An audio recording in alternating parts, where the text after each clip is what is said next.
السلام علیکم ناظرین، آپ دیکھ رہے ہیں ایشیا ایکسپریس۔ جی میرے ساتھ آج تشریف رکھتے ہیں محمد عرفان حجازی صاحب، جو کہ مذہبی اسکالر اور لیکچرار گورنمنٹ ہائی اسکول خطیب جامعہ مسجد زنیرہ بھی ہیں۔ السلام علیکم سر۔ وعلیکم السلام۔ مزاج شریف کیسے ہیں آپ؟ جی الحمدللہ، اللہ کا شکر ہے۔ ٹھیک ہے خیریت سے؟ جی اللہ کا احسان، اللہ کا کرم، اللہ کا کرم۔ ماشاءاللہ، یہ آپ نے مجھے بلایا اور ملتان ویلی روزنامہ کے حوالے سے بھی ہم نے دیکھا ہے، اور ایشیا ایکسپریس جو ہے، یہ دونوں چینل اب ہمارے سامنے ہیں، آنکھوں کے سامنے ہیں۔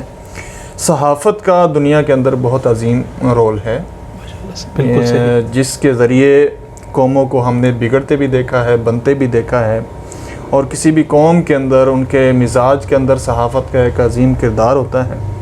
تو اس حوالے سے روزنامہ ملتان ویلی جب ہم نے اس کو پڑھا تو ہم نے خدا کا شکر ادا کیا کہ الحمدللہ ایسی بھی ٹیمیں موجود ہیں، لوگ موجود ہیں جو دین کا کام کر رہے ہیں اپنے اخبار کے ذریعے، اور وہ حق اور سچ بات جو ہے وہ لوگوں تک پہنچانے کی مکمل ذمہ داری کے ساتھ وہ اس چیز کی جستجو میں لگے ہوئے ہیں۔ کیونکہ آج کل جتنا جھوٹ اور جتنی دغے بازی اور دھوکہ اور فراڈ اور اس طرح کی جو غلط افواہیں، غلط نیوز اور ایک دوسرے کے خلاف بے جا تنقید اور کیچڑ اچھالنا جو ہم نے اس نیوز پیپر کے ذریعے دیکھا ہے، وہ کسی اور طریقے سے نہیں ہوتا۔ لیکن اس میں ایک بہت بڑا کردار ادا کیا جو ہے وہ روزنامہ ملتان ویلی نے، کہ جب میں نے پڑھا کہ اس کے ذریعے دین کی خدمت کی جا رہی ہے، لوگوں کو بالکل صحیح حق اور سچ بات جو ہے وہ آواز وہ لوگوں تک پہنچائی جا رہی ہے، اسی کے تحت ہم امید کرتے ہیں یہ جو ایشیا ایکسپریس آپ کا چینل ہے، انشاءاللہ اس کے ذریعے بھی جو ہے وہ آپ عوام کی اسی طریقے سے خدمت کریں۔ سر بہت شکریہ آپ کی نیک خواہشات کا، تھینک یو۔ میں پھر دوبارہ آپ کا شکریہ ادا کروں گا، آپ نے خصوصاً ہمارے لیے ٹائم نکالا۔ سر یہ بتائیے گا، ہماری زندگی مشین بن گئی ہے، ہم صبح اٹھتے ہیں، ہمیں پیسے کمانے کی فکر ہوتی ہے کہ یہ کرنا ہے وہ کرنا ہے، اس چکر میں ہم اپنے دین کو، ہم قرآن سے دین کو بالکل ہی دور ہو گئے ہیں۔ تو اس کے بارے میں کیا کہیں گے؟ ہماری پریشانیوں میں روز بروز اضافہ ہو رہا ہے، تو اس کے بارے میں سر تھوڑی سی رہنمائی فرمائیے گا۔ جی بسم اللہ الرحمن الرحیم۔ اللہ رب العالمین کی مخلوق ہے انسان، بالکل وہ مالک ہے اور ہم اس کے بندے ہیں۔ ہماری ہر چیز کا ذمہ اللہ نے لیا ہوا ہے، ہماری زندگی کا، کہ جتنی سانسیں ہم نے دنیا میں لینی ہیں اور جتنا رزق ہم نے کھانا ہے، جب یہ توکل ہٹ جاتا ہے، بندے کا بھروسہ ہٹ جاتا ہے اور وہ کہتا ہے کہ میں اپنی مرضی سے جو ہے وہ دنیا کو سمیٹ لوں، لالچ ہرس اس کے اندر جب جگہ بنا لیتا ہے، تو پھر وہ اللہ کو بھول جاتا ہے، دین کو بھول جاتا ہے، قرآن اس کے سامنے کچھ اہمیت نہیں رکھتا، وہ پھر اپنی دنیا کمانے کے چکر میں لگا ہوا، ٹھیک ہے، اور پھر وہ ہوتا ہے کہ خاسرت دنیا والآخرہ، کہ دنیا میں بھی خسارہ ہے، آخرت میں بھی خسارہ ہے۔ تو جب انسان اللہ کو سمجھ لیتا ہے، اللہ کو اپنا خدا مان لیتا ہے، اور پھر اس کو سمجھے، اللہ نے قرآن کے ذریعے فرمایا کہ تم اپنے رب کو ادعو ربکم، ہمیشہ اپنے رب کو یاد رکھو، اپنے رب کو پکارو، فاذکرونی اذکرکم، تم مجھے یاد رکھو گے میں تمہیں یاد کروں گا۔ تو جب انسان اپنے رب کے ساتھ کوئی تعلق، کوئی رشتہ ناتا رکھے گا، اللہ اس کو تسلی بھی دیں گے، اللہ اس کو اطمینان بھی دیں گے، اللہ پاک اس کو رزق بھی دیں گے، ہر چیز میں اس کو وافر مقدار میں اللہ اپنی رحمت عطا فرمائیں گے۔ ماشاءاللہ۔ سر اپنی زندگی کو ہم پرسکون کیسے بنائیں؟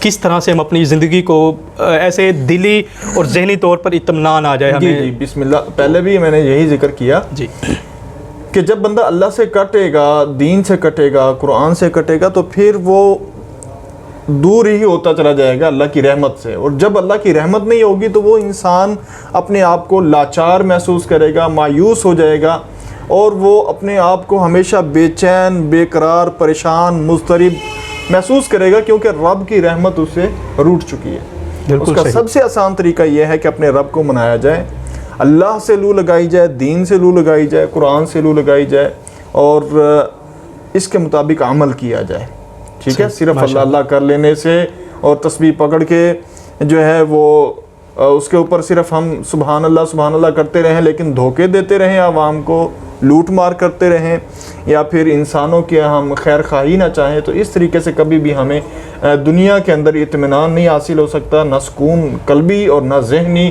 کسی طریقے کا نہیں ہو سکتا، نہ دنیا میں اور نہ ہی اسی طرح آخرت میں ہو سکتا۔ جی صحیح۔ کیا وجہ امت مسلمہ قرآن کی حامل ہو کر بھی ٹھیک ہے، ہدایت سے اتنی دور ہے کہ ہم اس کا تصور بھی نہیں کر سکتے. ہر بندہ اپنے مگن میں مست ہے، اپنی مستی میں مست ہے ہر بندہ. جی جی. امت مسلمہ اصل میں ہمیں اللہ کی طرف سے بہت بڑا انعام تو مل گیا کہ اللہ نے اپنے نبی کا ہمیں امتی بنایا. لیکن جو قوم ناشکری ہو جاتی ہے، لَإِن شَكَرْتُمْ لَأَزِيدَنَّكُمْ وَلَئِن كَفَرْتُمْ بھی ہے. جی جی. اللہ نے فرمایا اگر تم ناشکری کرو گے.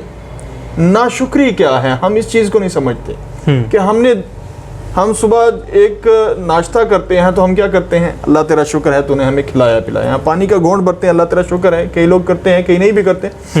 ایک وہ چیز بھی ہے کہ دین ہمیں اللہ نے عطا فرمایا، اور دین حنیف اور اپنا آخری پیغام جو دنیا میں اللہ نے قرآن کے ذریعے پیغمبر آخر الزمان صلی اللہ علیہ وسلم کے ذریعے بھیجا، تو ہم اس کا شکر ادا نہیں کرتے، نہ اس کو سمجھتے ہیں، نہ اس کے لیے جد و جہد اور کوشش کرتے ہیں، نہ اس کے لیے وقت نکالتے ہیں. تو پھر کیا ہے؟ ہم اس دین سے جب علیحدہ ہو جائیں گے تو آپس میں دست و گریباں ہو جائیں گے. بالکل ہم ایک دوسرے کے مخالف ہو جائیں گے. جب مجھے بھی نہیں پتا دین کیا ہے، آپ کو بھی نہیں پتا دین کیا ہے، اس کو بھی نہیں پتا دین کیا ہے، تو پھر کیا ہوگا؟ فرقے بندی آئے گی، لڑائیاں جھگڑے فسادات آئیں گے.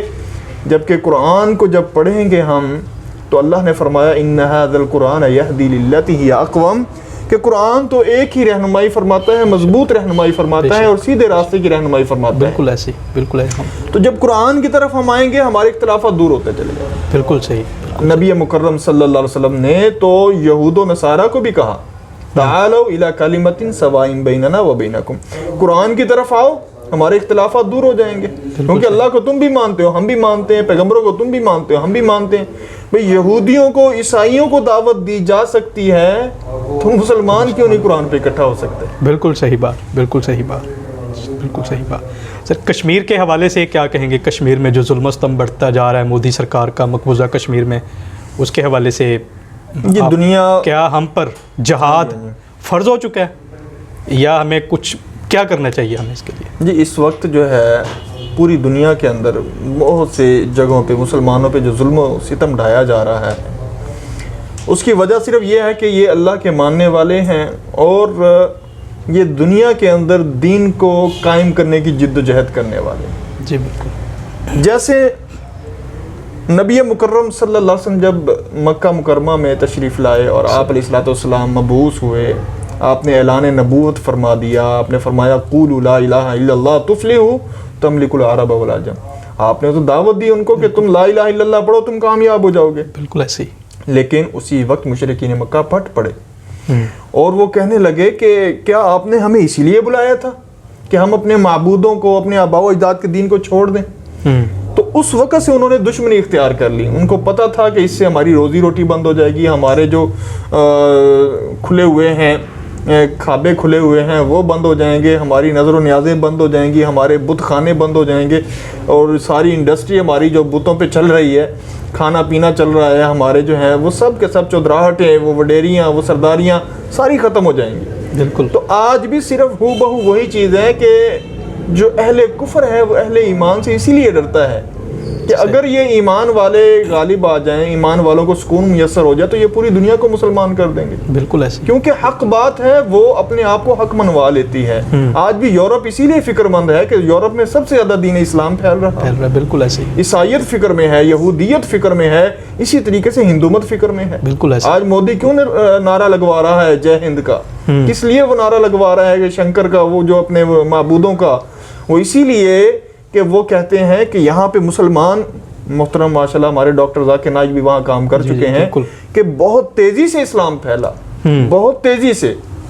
اور اسلام کو اللہ تبارک و تعالیٰ نے یہ خاصیت عطا فرمائی ہے، جہاں جتنا دبایا جاتا ہے اتنا تیزی سے پھیلتا ہے یہ. بالکل ایسے. تو جب انہوں نے دیکھا تو وہ گھبرا گئے، خوف زدہ ہو گئے. تو اب انڈیا کے اندر قتل عام جاری ہیں. بالکل ایسے. کشمیر کے اندر بھی یہی کنفلکٹ ہے، یہی تنازعات ہیں کہ وہ چاہتے ہیں کہ یہاں بھی اسلام نہ پھیلے. تو اصل چیز یہی ہے کہ جب خدا کے مقابلے میں وہ ہیں شیطان کے پیروکار، اور ہمیں ایک اللہ کی طرف دعوت دینے والے، تو جہاں جہاں اللہ والے موجود ہوں گے شیطان صرف لوگ اپنی شیطانیت دکھائیں گے. انڈیا میں بھی دکھا رہے ہیں، کشمیر میں بھی چلا جا رہا ہے یہ سلسلہ. تو اس کے لیے مسلمانوں کے اوپر ہر طرح کی جد و جہد الیکٹرانک میڈیا کے ذریعے، پرنٹ میڈیا کے ذریعے، پیسے کے ذریعے، مال خرچ کرنے کے ذریعے، اپنی آواز بلند کرنے کے ذریعے، اور حکومتوں کو چاہیے کہ وہ اپنے تمام تر وسائل کو بروئے کار لاتے ہوئے وہ اس اقدامات کو آگے بڑھائیں جو کشمیر کی آزادی کے لیے اقوام متحدہ کی قراردادوں کے ذریعے جو ہے پاس کروائے گئے ہیں، ان کی روشنی کے اندر اس معاملے کو آگے بڑھایا جائے اور مسلمانوں کو وہاں سے آزادی عطا فرمائی جائے۔ ماشاءاللہ سر، بہت شکریہ آپ کا، آپ نے اپنے خصوصی ٹائم میں سے ہمارے لیے ٹائم نکالا، بہت شکریہ۔ بہت شکریہ آپ نے بلایا جی، تھینک یو سو مچ۔ ناظرین، میں یہاں پر تھوڑا سا بتاتا چلوں کہ انشاءاللہ تعالیٰ کمنگ سون ہم مذہبی اسکالر جناب محمد عرفان حجازی صاحب کے ساتھ ویکلی ایک پروگرام کریں گے جس میں آپ کے سوال ہم جواب دیں گے۔ تو آپ ہمیں اپنے کسی بھی طرح کے کوئی سوال ہیں، آپ وہ ہم سے بذریعہ کمنٹس کی صورت میں، ہمارے نمبرز کی صورت میں آپ ہمیں بتا سکتے ہیں۔ تو انشاءاللہ ہر ہفتے آپ کے جواب ہم آپ کو دیا کریں گے۔ اپنا اور اس چینل کا بہت سارا خیال رکھیے گا۔ اللہ حافظ۔ اللہ حافظ۔